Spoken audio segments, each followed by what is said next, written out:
చాలా బాగుంది. ఎక్స్ట్రాడినరీగా ఉంది అత్తయ్య. సరే తిను. అత్తయ్య మీరు కూడా తినొచ్చు కదా. వద్దురా, కాసేపటి తర్వాత తింటాను. ఓకే అత్తయ్య. నేనిప్పుడు తింటున్నాను, మీరు వడ్డిస్తున్నారు. ఉమ్, మీరు తింటుంటే నేను వడ్డిస్తాను, సరేనా? సరే సరే మ్. కాని.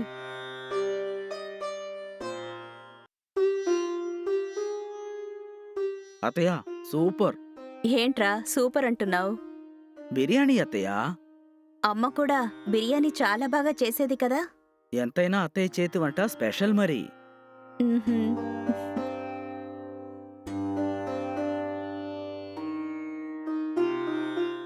అత్తయ్య ఉమ్, ఇప్పుడు మీరు కూర్చోండి, నేను వడ్డిస్తాను. పర్లేదురా. పర్వాలేదు అత్తయ్య, నువ్వు కూర్చో. అత్తయ్య చేత్తో అల్లుడు తింటే అల్లుడి చేత్తో అత్తయ్య తినొచ్చు, ఏం కాదు. కూర్చోరా. నేను వద్దని చెప్పినా ఇలా అంటే ఎలా? సర్లే.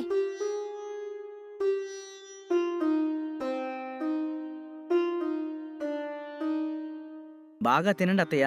ఎలా ఉంది, బాగుందా బిర్యానీ? నేను చేసిన బిర్యానీ నన్నే బాగుందని అడుగుతున్నావా? కాదత్తయ్య, ఊరికే అలా అన్నాను.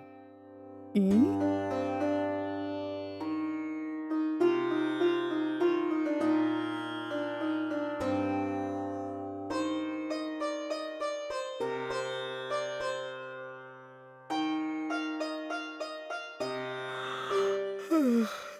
సరే ఏంటి అత్తయ్య. నిద్రొస్తోందా? హ్మ్.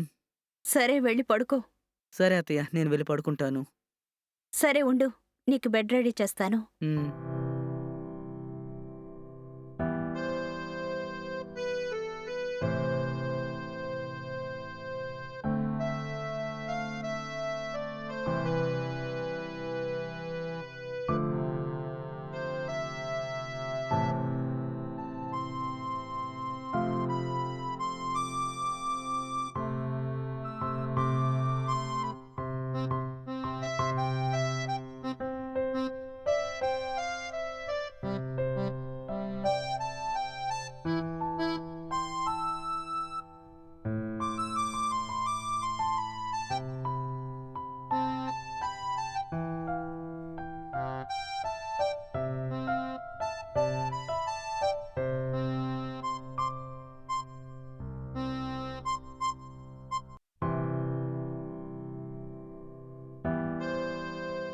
అల్లుడు, హ్మ్. వెళ్ళి పడుకో, నీకు బెడ్ రెడీ చేశాను. అలాగే అత్తయ్య. ఉమ్.